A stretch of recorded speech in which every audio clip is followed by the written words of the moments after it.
Sejam todos bem-vindos à aula número 15 do curso de formação de conselheiros em dependência química do Instituto Educacional New Life. Hoje nós vamos falar sobre legislação, o marco regulatório das comunidades terapêuticas. Vamos fazer uma revisão desde 1976 até os dias de hoje, trazendo os principais pontos dos principais instrumentos normativos que regem o funcionamento das comunidades terapêuticas. Hoje saberemos tudo que pode, tudo que não pode, como deve ser feito, quais são as exceções, enfim, vamos destrinchar a legislação a respeito de comunidades terapêuticas no Brasil. Ok? O que é isso? Marco regulatório. Marco é um momento importante. É algo importante que acontece e a partir dali as coisas têm um referencial para a gente dizer o que pode e o que não pode. Correto? Próximo slide, por favor, Rony. Qual será a estrutura da aula de hoje? Nós vamos ver uma breve revisão histórica, desde 1976 até os dias de hoje. Vamos falar dos marcos estruturantes, que são leis federais, que regem o funcionamento desse tipo de instituição. Vamos falar das normas da Anvisa, em especial a RDC 29. Vamos falar do caráter voluntário e das exceções. Vamos falar do acolhimento de idosos na comunidade terapêutica. Será que pode? Será que não pode? Quais são as condições, caso possa? Vamos falar sobre internações compulsórias e comunidades terapêuticas e vamos falar sobre boas práticas e conclusões finais. Essa será a estrutura da nossa aula. Essa aula será dividida em duas partes. Eu comecei dizendo que essa é a aula de número 15. No YouTube vai aparecer aula 15 e aula 16. Ok? Então vamos lá. Evolução histórica. Os senhores se lembram da primeira aula, quando eu falei que houve um boom das comunidades terapêuticas no Brasil? Boom, um rápido crescimento e expansão. Em que décadas foi? 80, 90. Décadas de 80 e décadas de 90. Crescimento muito rápido, de certa forma desordenado, e sem um arcabouço legal completamente formado. Isso trouxe muitas implicações negativas para a comunidade terapêutica. Até hoje, colhemos o estigma de algumas comunidades, na verdade não algumas, muitas, que não trabalharam direito, e até hoje a imagem de comunidade terapêutica, de maneira geral, ainda sofre alguns preconceitos devido a coisas que aconteceram no passado.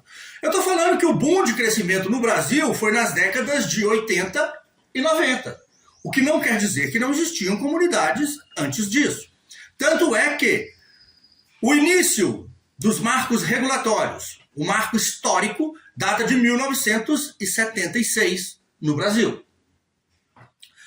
Os senhores devem se lembrar daquela sequência, de marcos evolutivos importantes que começou lá atrás com Maxwell Jones na década de 50, passou pela Synanon na década de 60, e passou também pela Daytop Village, pela Phoenix House, e cada um desses saltos evolutivos veio agregando algo na maneira de funcionar, que hoje constitui aí a prática das comunidades terapêuticas modernas. Então, no Brasil, o marco legal histórico é 1976. Próximo slide, por favor. E o que foi que aconteceu em 1976 que foi importante para as comunidades terapêuticas? Foi quando saiu a primeira lei de políticas sobre drogas. Ela focava muito em controle e prevenção. Entretanto, essa primeira geração de políticas sobre drogas aqui no Brasil, na verdade, ela focava mais em repressão do que prevenção. Embora a lei tenha sido formulada, digamos assim, para conter elementos preventivos, ela era muito mais repressiva do que preventiva. Certo? Em 1988, com o advento da Constituição de 88, né, que trouxe para nós a saúde pública como direito de todos e dever do Estado, também é um marco importante. Isso estava preparando as bases para a compreensão moderna de políticas sobre drogas. Em 2001, a Lei 10.216. Essa é uma lei famosa, porque ela é a Lei da Reforma Psiquiátrica, também conhecida como antimanicomial. E trabalhava muito em cima de direitos, tipos de internação e limitações de cada um desses tipos. Em 2006, teve a Lei 11.343, que estabeleceu o SISNAD, Sistema Nacional de Políticas sobre Drogas. Este é um marco importantíssimo, estruturante, né, do que nós entendemos como comunidade terapêutica nos dias de hoje. Essa Lei 11.343 instituiu o Sistema Nacional de Políticas sobre Drogas. Essa é a base estruturante de tudo o que aconteceu depois. Em 2011, a RDC número 29 da Anvisa, que substituiu uma RDC antiga, que era a 101. E o que é RDC? É Resolução de Diretoria Colegiada. RDC é norma de agência federal e tem peso de lei federal. Correto? Em 2015, as resoluções do CONAD. O que é CONAD, senhores? Conselho Nacional de Políticas sobre Drogas. Esse é um marco regulatório importante porque foi onde foi preparado as diretrizes de funcionamento das comunidades terapêuticas modernas. Em 2019, o Decreto-Lei 9.761 e a Lei 13.840, que instituiu o Plano Nacional de Políticas sobre Drogas, né, a Política Nacional de Políticas sobre Drogas, e regulamentou a internação compulsória. Em 2020, a nota técnica número 3 do CONAD e as notas técnicas da Anvisa, no caso aí a nota número 2, né, que trata, dentre outras coisas, da permanência de adolescentes em comunidades terapêuticas e orientações sanitárias atualizadas.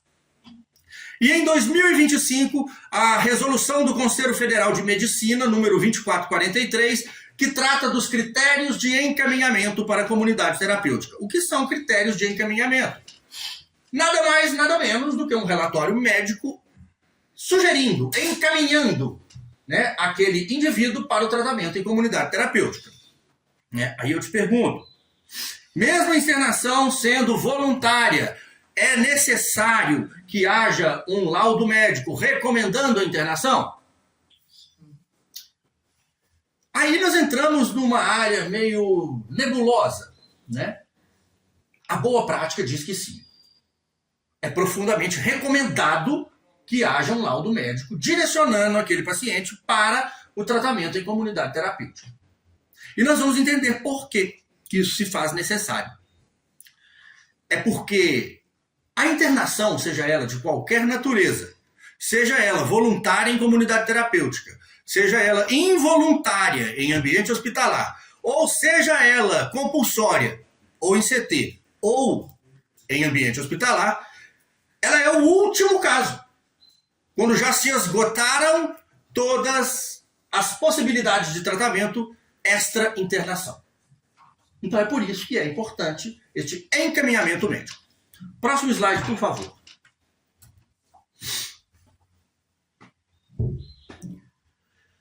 Ok. Vamos falar da Lei 11.343 de 2006. Os senhores, por enquanto, não precisam se preocupar com os números das leis, o ano em que cada uma foi promulgada, porque os senhores receberão um resumo, né, com tudo isso.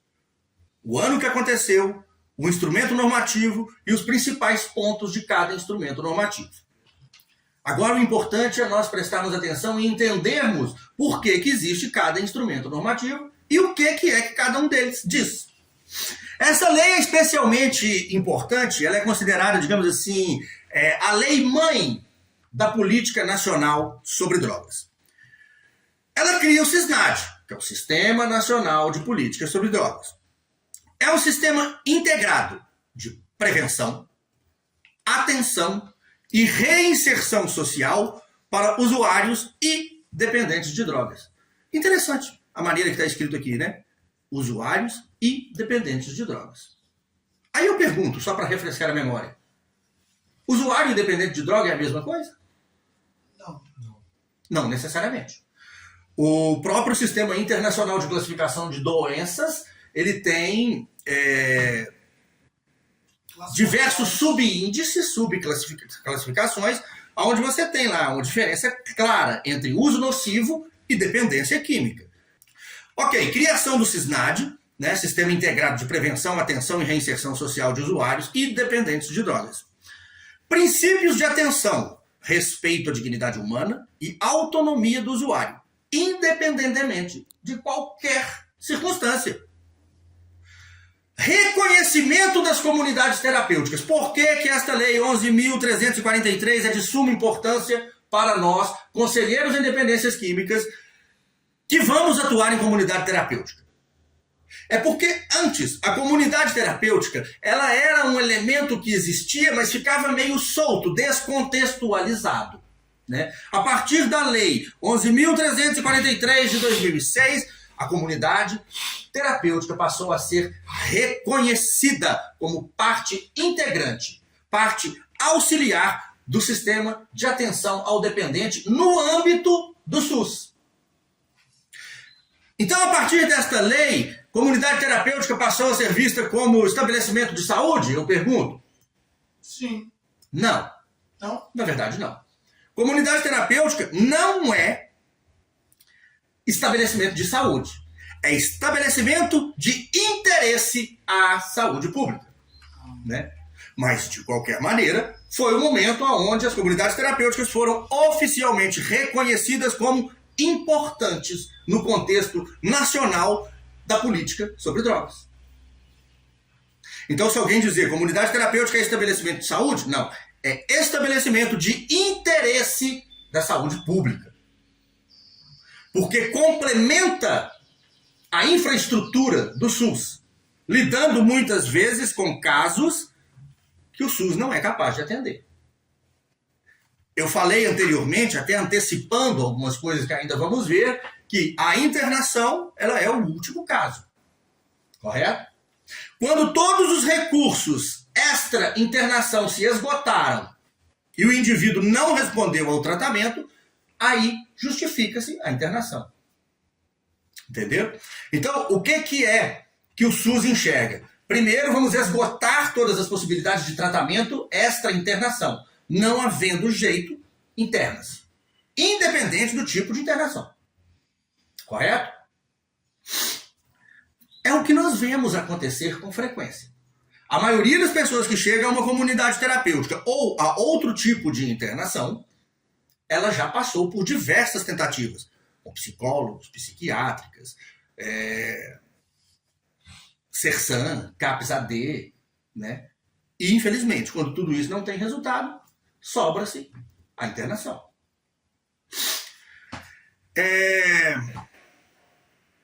A Lei 13.840, né, que é posterior a essa lei que nós estamos falando, ela alterou um trecho da lei, onde acrescentou-se 2 seções falando exclusivamente do acolhimento em comunidade terapêutica residencial. Aí eu faço uma pausa e digo, tem mais de um tipo de comunidade terapêutica de acolhimento ou residencial? Sim. Sim. Temos a comunidade terapêutica acolhedora simples e temos a comunidade terapêutica acolhedora mista, que é o nosso caso, né? É uma comunidade mais robusta em termos de recursos terapêuticos do que a comunidade simplesmente acolhedora. A comunidade acolhedora simples, ela não tem essa equipe multidisciplinar que nós temos aqui, né? Não é obrigado a ter para ser comunidade terapêutica, mas nós temos regularmente psicólogo, psiquiatra, neuropsicopedagogo, enfermeiro e um corpo de conselheiros em dependências químicas. Correto? É um corpo robusto. Precisa ter tudo isso para ser comunidade terapêutica? Não. Mas a comunidade terapêutica mista, que tem esse corpo mais robusto, ela pode, e nós veremos adiante, fazer um pouco mais do que as comunidades terapêuticas simples. Passando adiante. Princípios de atenção importantíssimos. As atividades de atenção ao usuário dependente de drogas e familiares devem obedecer sempre os seguintes princípios. Respeito ao usuário e ao dependente de drogas, independente de qualquer condição. O próximo slide, por favor. Os senhores estão percebendo que aqui não está em ordem cronológica. Estávamos falando de uma lei de 2006. Agora, na tela dos senhores, está aí uma lei de 2001, que é a lei da reforma psiquiátrica. Veja bem, eu até adiantei isso nas minhas falas anteriores. A internação em qualquer uma de suas modalidades só será indicada quando os recursos extra-internação se mostrarem insuficientes. Esse é o artigo número 4 da Lei 10.216, que é a Lei da Reforma Psiquiátrica. Por que essa lei é importante? Eu vou dar um exemplo extremo. Quem aqui já ouviu falar de Barbacena? Eu. Também ouvi falar. É até uma lembrança infame, né? Um manicômio que se tornou um depósito, né, de excluídos. Um depósito de gente. Na minha cidade eles falam muito desse lugar. E não é o único, né? Mas é o exemplo mais extremo que a gente pode dar. Lá havia tudo, menos tratamento. Era o fim da linha. Então essa lei veio com o intuito de evitar essa segregação. O que é segregação, senhores? Separação, isolamento. A melhor forma do dependente químico se recuperar é inserido na sociedade, amparado. Mesmo que para isso ele tenha que fazer, né, uma pausa, digamos assim, dentro de uma comunidade terapêutica. Qual é o elemento terapêutico central de toda a comunidade? A própria unidade mesmo, né? O convívio entre os pares. Sim. Correto? Eu aprendo com você, você aprende comigo? É claro. Guiados por uma equipe multidisciplinar que consegue enxergar o ser humano como um todo, de maneira holística. É por isso que nós temos vários profissionais, cada um dentro da sua área, mas todos trabalhando em conjunto, é o que a gente chama de transdisciplinaridade. Né? Uma área, ela entra dentro da outra, através do diálogo, das reuniões multidisciplinares, onde cada profissional vai expor o seu ponto de vista sobre aquele indivíduo e, em conjunto, certo? O seu plano de acolhimento individual vai ser formulado, modificado, com a participação do acolhido. Se nós pegarmos os prontuários de todos que se encontram aqui hoje, eles não são iguais. Tem certas partes que podem ser muito parecidas. A partir de um certo ponto, diverge. O plano de acolhimento de cada acolhido vai se tornando diferente, particular, individual. Então, quais são os pontos mais importantes da Lei 10.216 de 2001, ou Lei da Reforma Psiquiátrica? Primeiro, o artigo 7º, ele trata da internação voluntária. O que é internação voluntária, senhores? Internação que você vai por livre e espontânea vontade. Que você vai por livre e espontânea vontade, ou com consentimento do paciente. E o término se dá por solicitação do próprio paciente. Internação involuntária. O que é internação involuntária, senhores? Quando a pessoa é levada à força para a unidade. Essa definição é incompleta. Sem o consentimento do paciente? Também é incompleta. A internação involuntária se dá com encaminhamento médico a pedido da família, sem o consentimento do paciente, e só existe em ambiente hospitalar ou semi-hospitalar. Quando eu falo semi-hospitalar, é clínica de tratamento especializada. Aí o tratamento ele é de viés psiquiátrico. Eu posso até ter elementos de comunidade terapêutica, mas a instituição em si não é comunidade terapêutica. Ela é hospital ou clínica. E temos, lá no artigo 9, a regulamentação da internação compulsória. Compulsória é determinada por quem? Ministério Público.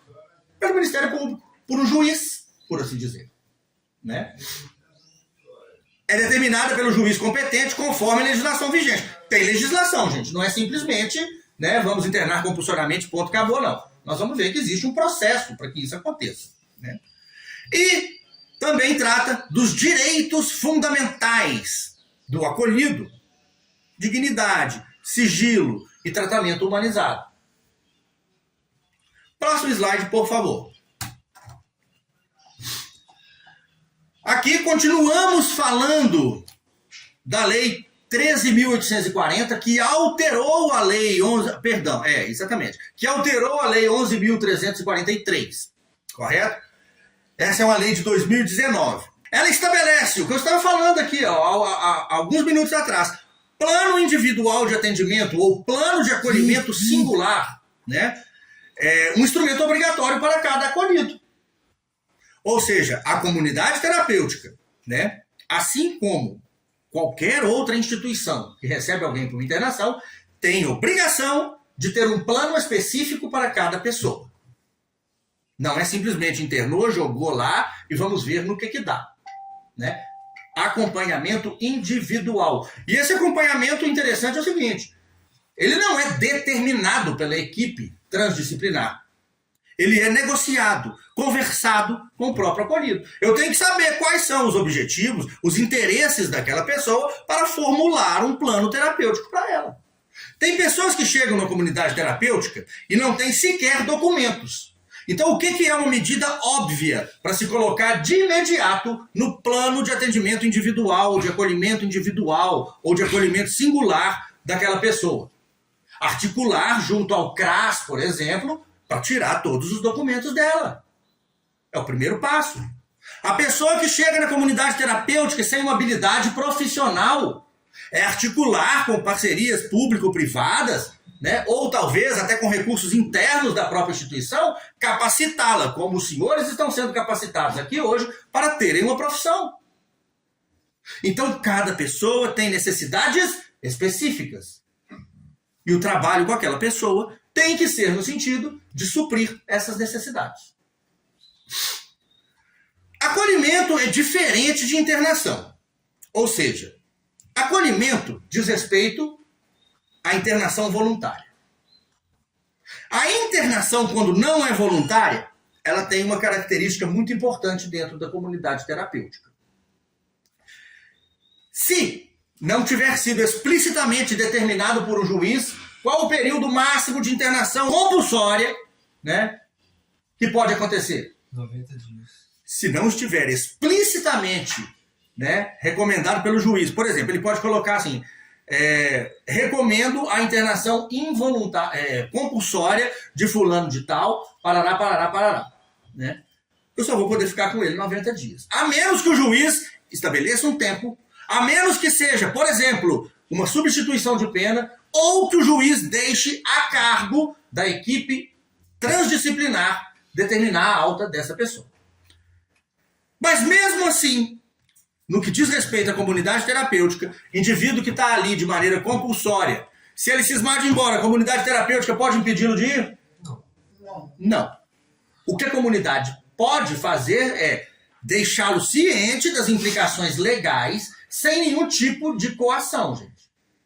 O que não pode acontecer é uma internação involuntária disfarçada de compulsória. É eu fazer terror psicológico com a pessoa. Ó, se você sair, você vai ser preso. Se você sair, vai acontecer isso. E vai acontecer. Embora a gente saiba o que acontece. né? Eu tenho que deixar ele ciente disso, mas sem fazer terror psicológico.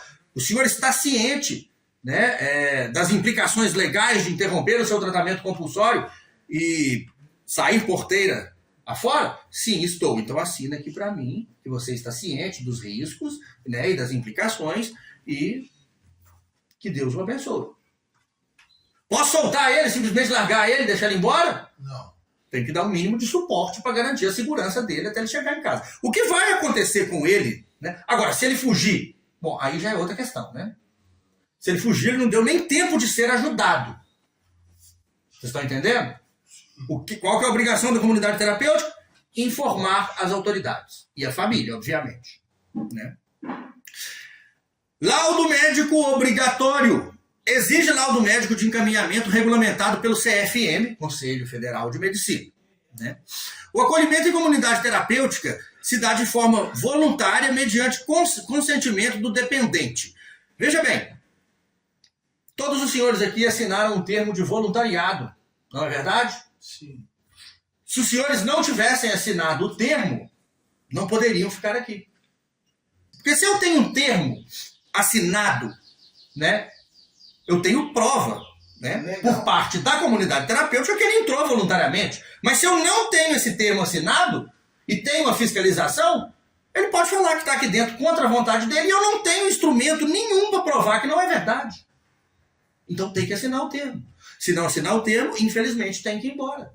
Não pode ficar. Próximo slide, por favor.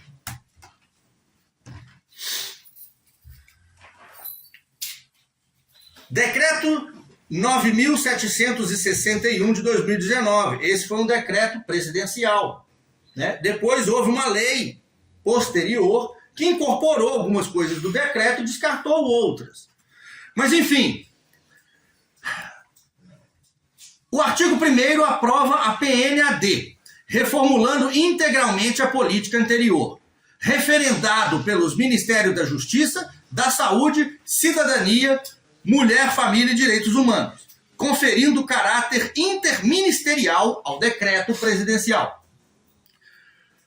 As CTs como componente essencial. Reconhece as comunidades como parte fundamental da rede de atenção a dependentes químicos, priorizando a abstinência como objetivo terapêutico e valorizando a família como parceira no processo de recuperação. Senhores, aqui dentro nós temos a família como parceira? Sim, sim. Temos visitas? Temos. Temos ressocialização? Temos. Temos atendimento com a família, tratamento da codependência da família? Temos. Família como parceira. Por quê? Muitas vezes, a dependência química, ela também adoece a família. E muitas vezes, o núcleo familiar já é instável antes mesmo da presença de um dependente químico ali dentro. Os senhores concordam comigo que recebemos um acolhido, tratamos ele aqui dentro, se nós negligenciarmos a família, não nos preocuparmos em como está o ambiente familiar desse indivíduo, quando ele retornar lá para fora, ele tem menos chance de sucesso? Com certeza. Então, temos que incluir a família, né? E isso está na lei. Papel da Senapred. O que é Senapred, senhores? Secretaria Nacional de Políticas sobre Drogas. O artigo 3º define as competências da Secretaria Nacional de Cuidados e Prevenção às Drogas no credenciamento, fiscalização e monitoramento das comunidades terapêuticas no âmbito federal. Ou seja, papel da Senapred não é apenas normativo, é também de fiscalização. Comunidade terapêutica que quer fazer parte da rede federal, ser credenciada, né, e poder receber benefícios do governo federal, tem que ser credenciada, fiscalizada e monitorada. Caso contrário, fica fora desses benefícios do governo federal, né? É o que nós estamos aqui, a New Life está tentando neste exato momento, né? E tem conseguido. Ainda não chegamos lá, mas estamos 100% regularizados, né? E estamos agora galgando a possibilidade de uma parceria com o governo federal, né? Parceria com municípios, já temos. Parceria com o Estado, estamos a um passo. Parceria com o governo federal é a próxima meta, né? Articulação com a RAPS. O que é RAPS? Rede de Atenção Psicossocial. Estabelece integração entre comunidades terapêuticas e a RAPS, com previsão de financiamento público para entidades credenciadas junto à Senapred. Eu vou falar o nome, que é até uma publicidade desejável, né? É a Fazenda de Caná. A Fazenda de Caná, ela recebe recursos do governo federal. No período em que eu estive por lá, eu pude presenciar a comunidade receber van, né, para transportar acolhidos para perícia de INSS, para levar os acolhidos para reuniões externas, né, para poder dar auxílio às famílias quando chegavam as visitas e tal. Eu vi receber 2 veículos, vi receber inúmeras doações em dinheiro, né, e uma série de outras, computadores, tudo isso, né. Diga-se de passagem, o que é feito com aquilo que é apreendido no tráfico de drogas? Parte disso vai a leilão, parte é distribuído para quem faz parte da rede de credenciamento, né? Ou seja, é pegar aquilo que foi apreendido no crime, no tráfico de drogas, e repartir aquilo para quem está ajudando a cuidar do problema. Mas tem que estar 100% regularizada e credenciada, fiscalizada e monitorada pelo governo federal, né? Como eu disse, é o que queremos e, se Deus quiser, em pouco tempo. Próximo slide, por favor. Aqui estão algumas portarias importantes da Senapred a respeito de credenciamento e fiscalização. Cadastro e credenciamento das CTs. É a portaria 563 de 2019. Estabelece os requisitos para registro e habilitação das comunidades terapêuticas junto à Senapred. Define critérios mínimos de estrutura, né, e nós vamos ver, isso já está definido lá na RDC 29. Equipe e funcionamento para habilitação oficial perante ao órgão. Portaria 564. Certificação de qualidade dos cursos de capacitação. Vejam bem a importância do que estamos fazendo aqui hoje. É portaria da Senapred, cursos de capacitação profissional. Garante a formação adequada das equipes técnicas que atuam nas comunidades terapêuticas credenciadas. Certifica cursos de capacitação para profissionais das CTs, como este curso que nós estamos ministrando aqui hoje, né, que em breve nós esperamos que seja certificado, né, pela Senapred.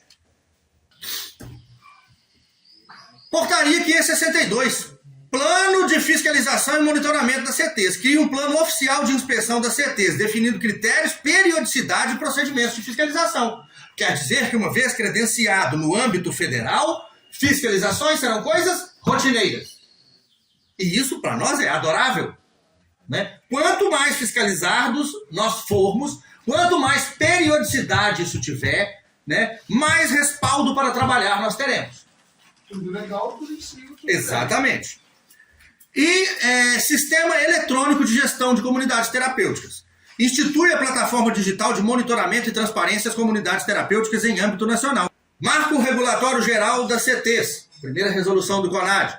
Trata da natureza jurídica das CTs como entidades de saúde no âmbito do SISNAD, Sistema Nacional de Políticas sobre Drogas. Requisitos mínimos de funcionamento no que diz respeito.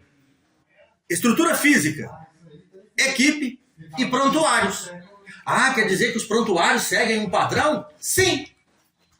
É por isso que os senhores me veem direto e reto com aquele monte de prontuários, né, colocando material, né, fazendo relatórios integrativos, né, pegando material com psicólogo, com psiquiatra, aquilo que nós podemos pegar, porque tem parte dos atendimentos do psicólogo e da psiquiatra que é confidencial. Fica lá na gaveta do psicólogo e na gaveta da psiquiatra. Aquilo que é passível de ser inserido no prontuário, sem violar, né, a privacidade de cada indivíduo, vai para o prontuário. Correto? Né? Então tudo isso está estabelecido em resolução do CONAD.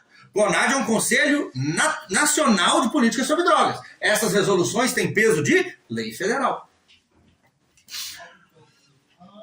Direitos dos acolhidos expressamente garantidos e protegidos. Tratamento humanizado, gente. Nada mais do que isso. Sem violência, sem repreensão, sem práticas coercitivas. É disso que nós estamos falando. Obrigatoriedade do responsável técnico habilitado na instituição. Hoje nós temos 2 responsáveis técnicos aqui nessa instituição. Nossa enfermeira, a bacharel em enfermagem Flávia, e eu, como neuropsicopedagogo. Certo? É obrigatório ter um responsável técnico? Sim. Não só o responsável técnico, mas um segundo responsável técnico que vai responder na ausência do primeiro. Então é recomendado que pelo menos um dos 2 esteja sempre presente na comunidade terapêutica. Resolução número 3 de 2020. Acolhimento de adolescentes em comunidades terapêuticas. Pode. Sim. Pode. No nosso caso, não. Né? Então, tem requisitos adicionais e específicos, autorização expressa dos pais, equipe especializada em saúde mental infanto-juvenil, articulação obrigatória com o ECA, que é a Lei 8069, né, de 1990. O que é ECA? Estatuto da Criança e do Adolescente. E o prazo máximo de permanência para adolescentes, que é diferente do prazo máximo de permanência para adultos. É importante saber, mas não é a nossa realidade, né?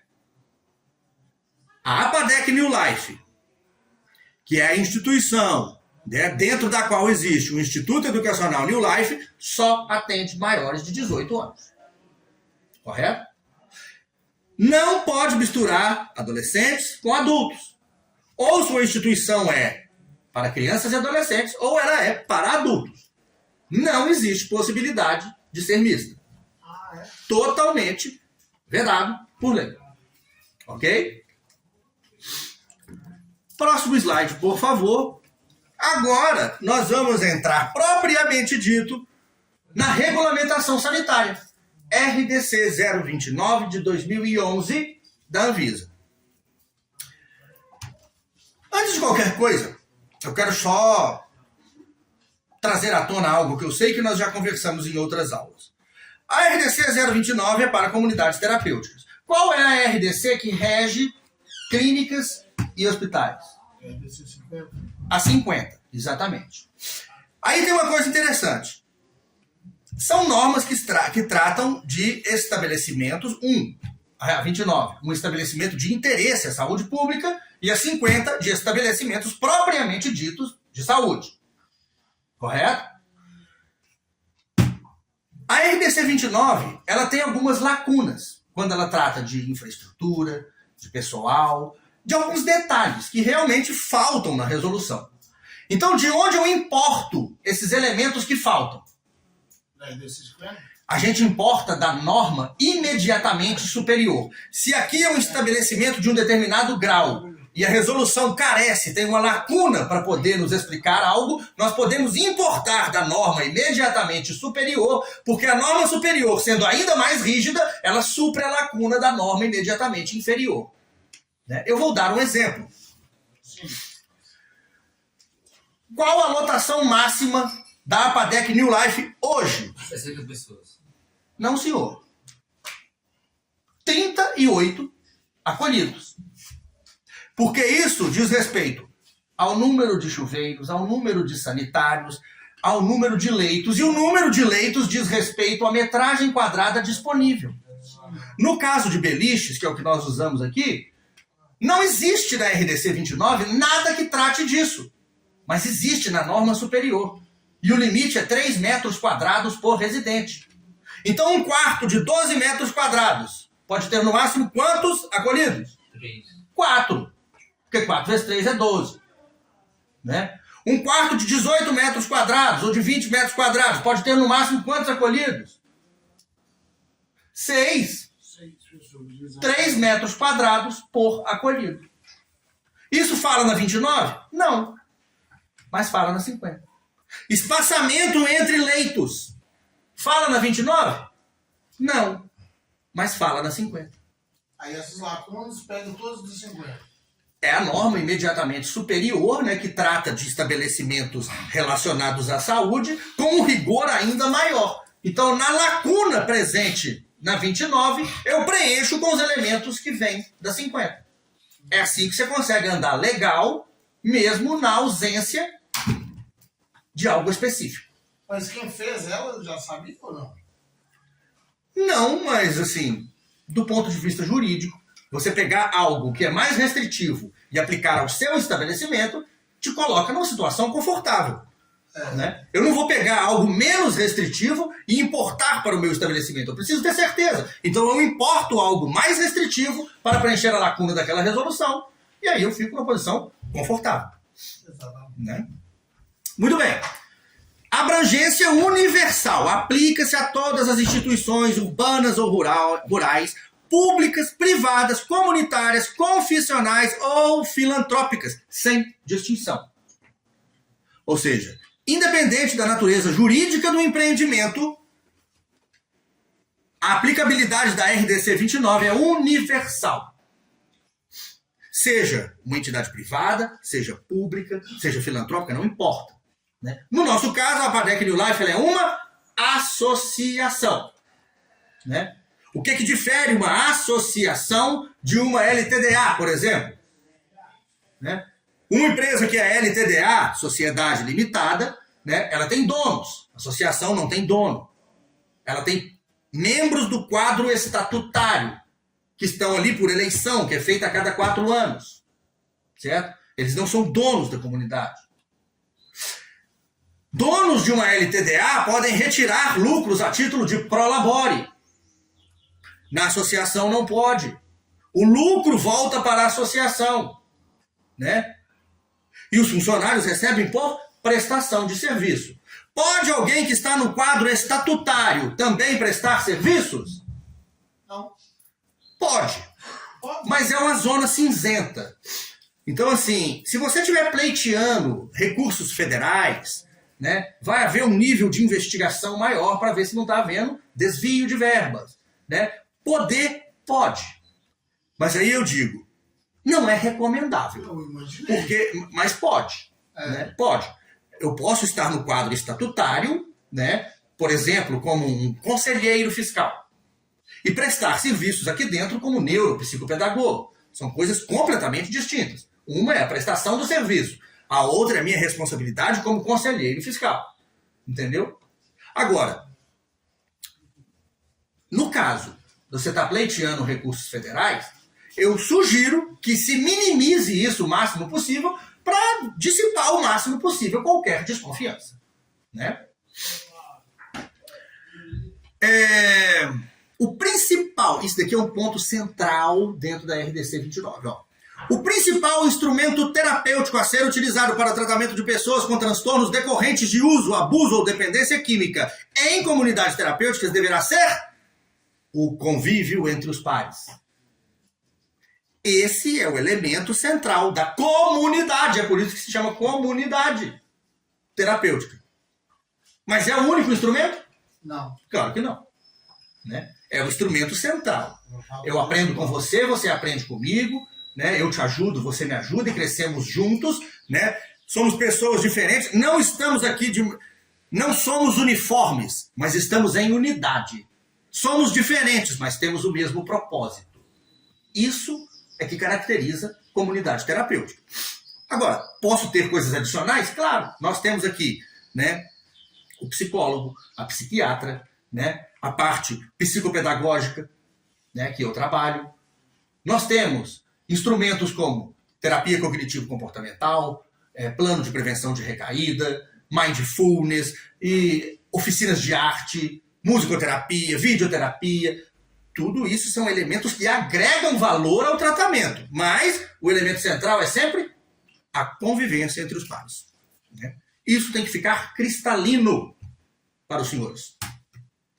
Próximo slide, por favor. Organização do serviço e infraestrutura. Tem coisas aqui que parecem óbvias, mas tem que estar na lei. Né? Por exemplo, setor de alojamento. Quartos Coletivos, com acomodações individuais para cada residente, garantindo privacidade mínima. Banheiros em quantidade adequada ao número de acolhidos, conforme as normas sanitárias vigentes. Está descrito claramente lá na norma?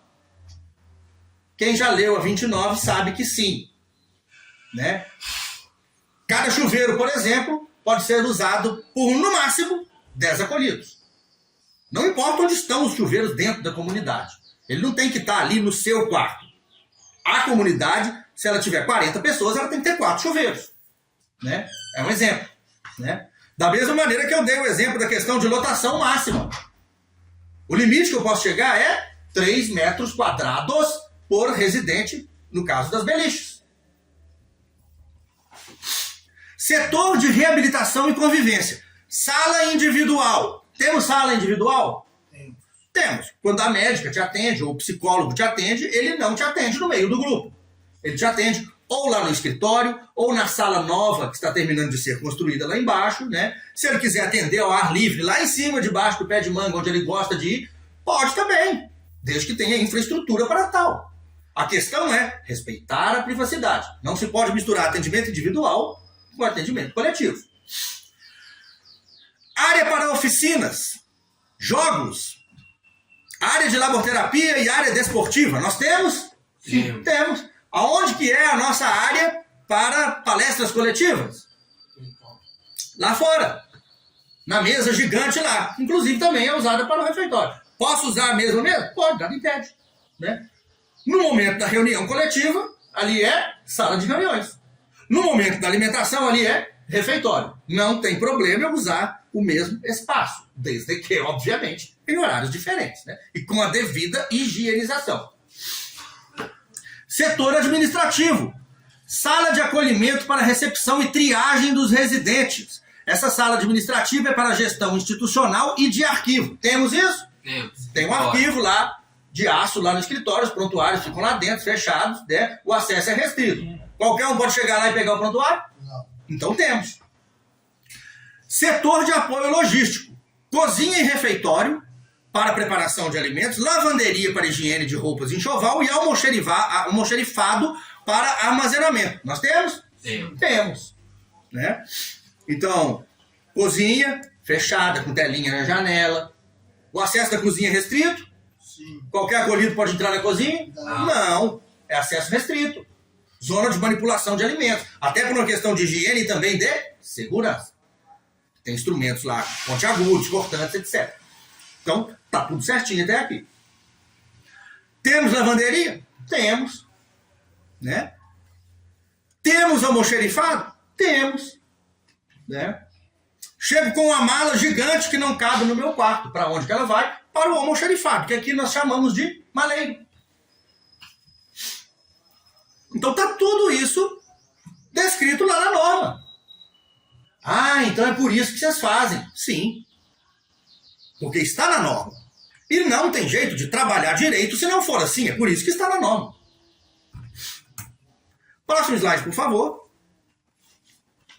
Ainda falando da RDC 29, processo assistencial e admissional. O capítulo 3 da RDC 29 regula detalhadamente o processo de admissão, os direitos dos acolhidos nas comunidades terapêuticas e estabelece as obrigações técnicas e garantias fundamentais. Avaliação diagnóstica prévia. Já falei. Quem foi que determinou isso? Qual foi o órgão? Falei há poucos minutos. CFM, Conselho Federal de Medicina. Essa é a norma mais nova em todo o arcabouço, né, legal que rege comunidade terapêutica. É de 2025. Responsabilidade técnica sobre medicamentos. Cabe ao responsável técnico a guarda e controle dos medicamentos. Aí eu pergunto, eu também sou responsável técnico, mas eu sou responsável técnico da área de psicopedagogia. Cabe a mim gerenciar, controlar armazenamento de medicamento? Não. Cabe à nossa responsável técnica da área de saúde, que é a nossa enfermeira, a Flávia. né? É expressamente vedado o estoque de medicamentos sem prescrição médica nas dependências da instituição. Razão pela qual, toda vez que a médica vem, ela atende todo mundo, vê quais são as necessidades de cada um, prescreve as receitas e só é comprado o que está na receita. Eu não posso ter estoque de medicamento em comunidade terapêutica. O que eu tenho que ter é o que aquele acolhido vai consumir naquele período X que está lá na receita médica dele. Né? Receita dada por um psiquiatra.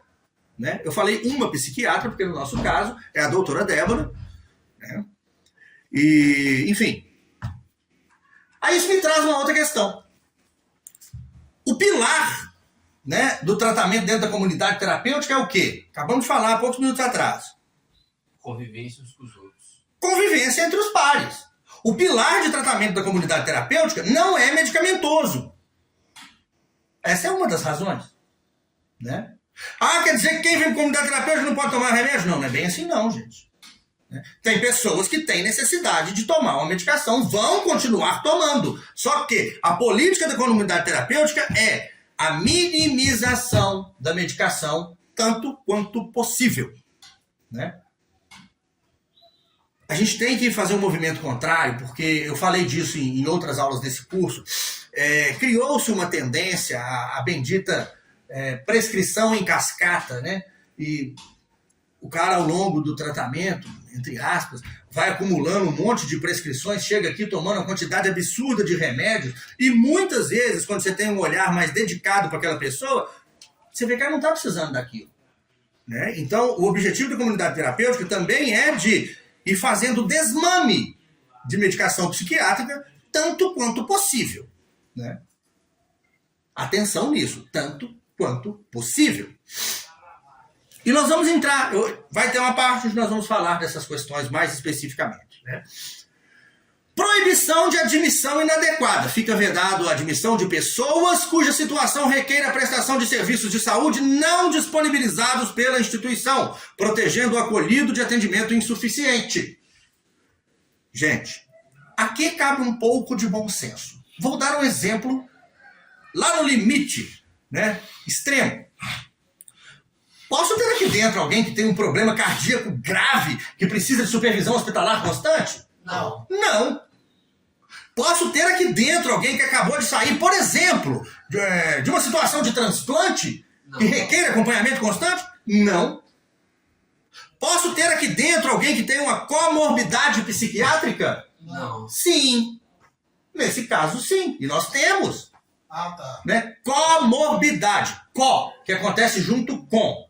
Além do problema da dependência química, é muito comum que a pessoa tenha outras comorbidades psiquiátricas.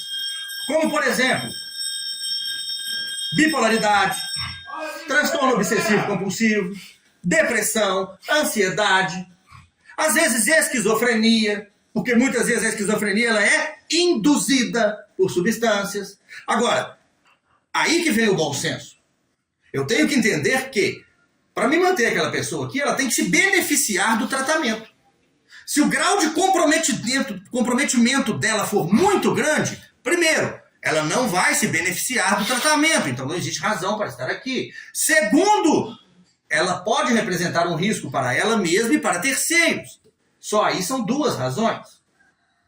Então, muito cuidado, porque muita gente cai nessa pegadinha.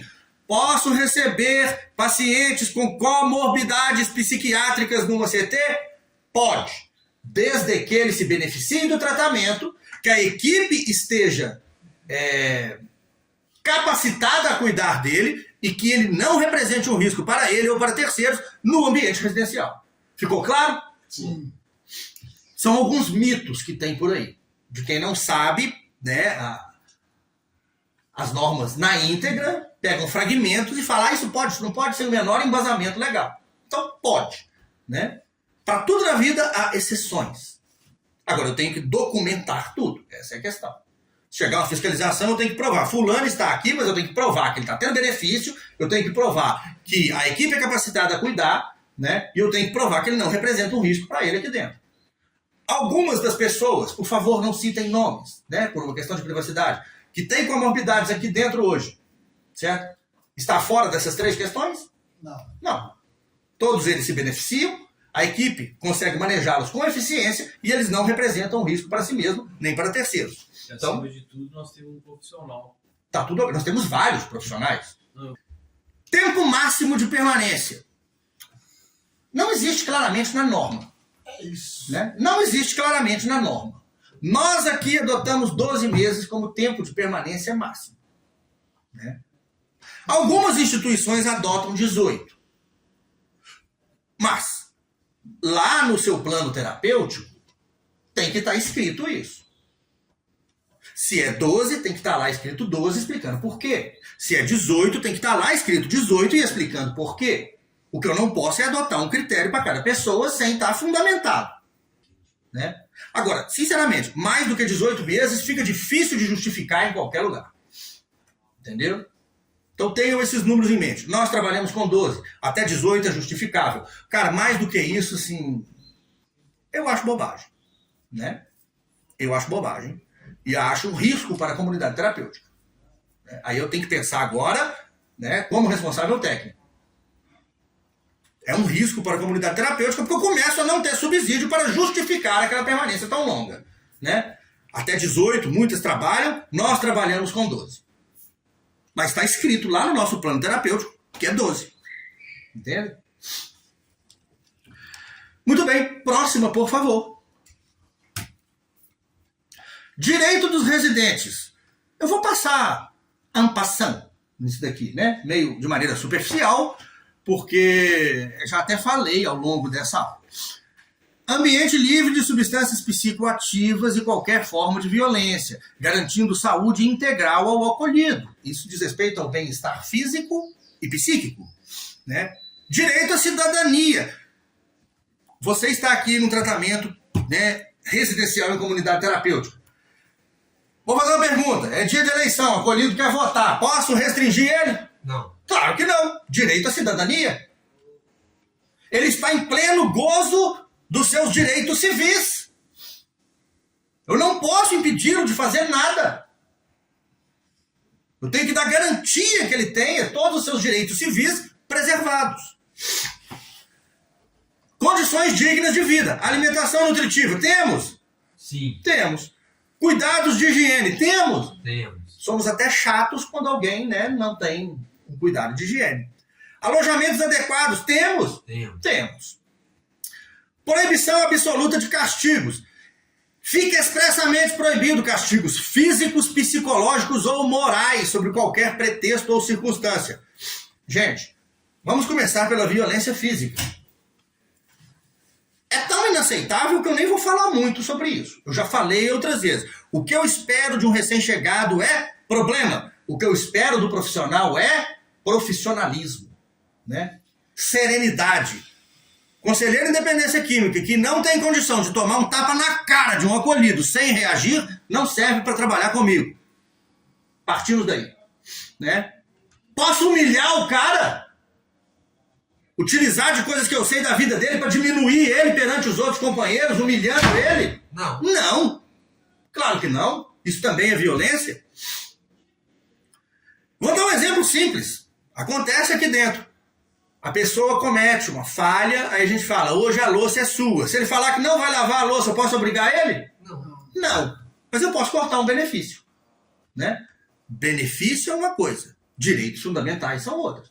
Por exemplo, nós somos obrigados a deixar você fazer compra de guloseima, chocolate, biscoito recheado, etc e tal? Não. Não, aqui já fornece 4 alimentações por dia e é o que está lá no nosso plano terapêutico dizendo que nós fornecemos.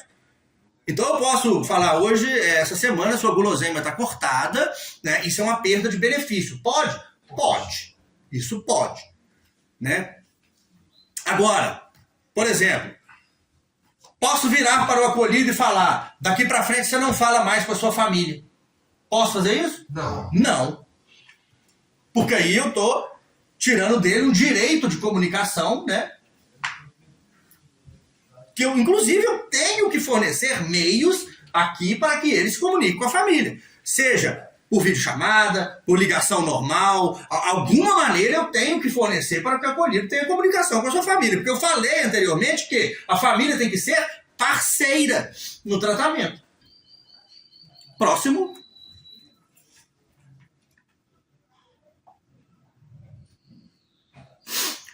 Esse próximo slide tem algumas coisas complementares à RDC 29, né? Então aqui está falando dos primeiros esclarecimentos, que foi trazido com a RDC 29 original de 2011, e depois teve uma série de notas técnicas que vieram esclarecer ou completar lacunas na norma original. Então, atualmente, se não me engano, já estamos na 4ª nota técnica da Anvisa, que complementa, né, informações da RDC 29. Uma dessas notas técnicas até hoje é mal compreendida. Tem gente que acha que comunidade terapêutica não pode ter médico psiquiatra. Isso está na nota técnica? Não. Não está. O que está na nota técnica é enfatizando que o tratamento em comunidade terapêutica tem como pilar central a convivência entre os grupos e que a intervenção medicamentosa tem que ser a mínima possível. Mas não impede que haja médico em comunidade terapêutica. Mesmo porque nós somos comunidade terapêutica mista, com um corpo, né, transdisciplinar mais robusto, né? Agora, não podemos utilizar da presença do médico para fazer aquilo que eu falei que é detestável. Aquela medicação em cascata, onde você torna o cara escravo, né, de medicação. É o contrário, né? É minimizar o máximo possível, é a política do desmame tanto quanto possível. Certo? Que fique clara essa parte. Muito bem. Eu vou parar por aqui. Obrigado pela participação e até a próxima.